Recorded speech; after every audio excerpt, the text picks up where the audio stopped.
శక్తిత్రయములో శ్రీ శక్తి సత్వగుణ ప్రధానముగాను, భూశక్తి రజోగుణ ప్రధానముగాను, నీలశక్తి తమోగుణ ప్రధానముగాను చెప్పబడుచున్నది. ఈ మూడు శక్తులకంటే భిన్నమైన వాసుదేవుడు సత్వగుణ ప్రధానమగు శ్రీ శక్తిచే ప్రేరితుడై సంకర్షణ, ప్రద్యుమ్న, అనిరుద్ధయను మూడు స్వరూపములను ధరించుచున్నాడు.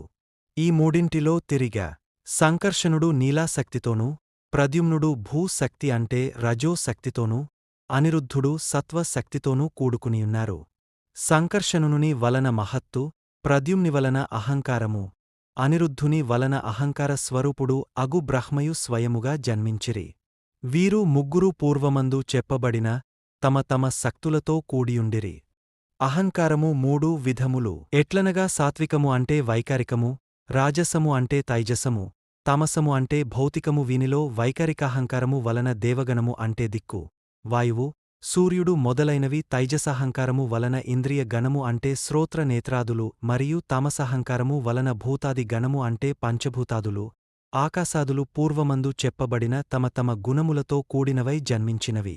శ్రీ మహావిష్ణువు శ్రీ శక్తితో కూడినవాడై జగత్రయ సృష్టిని చేయుచున్నాడు. పరమశివుడు నీలశక్తితో కూడినవాడై జగత్రయము యొక్క లయమును అంటే నాశనమును చేయుచున్నాడు.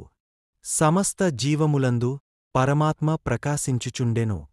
ఈ సమస్త జగత్తు బ్రహ్మయందు నిబిడీకృతమై ఉండును. సమస్త జీవకోటియందు రెండు రకముల అంశములు కలవు. ఒకటి జీవాంశము, రెండు పరమాత్మాంశము.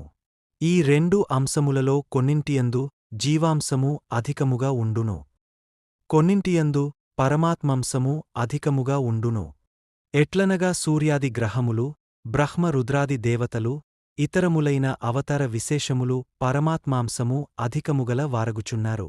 మరియు వీరియొక్క శక్తులగు లక్ష్మి మొదలగువారు కూడా పరమాత్మాంశము అధికముగల వారగుచున్నారు. ఇతరములైన దేవాదిగణమందు వారివారి శక్తి గణమందు జీవాంశము అధికముగా ఉండును.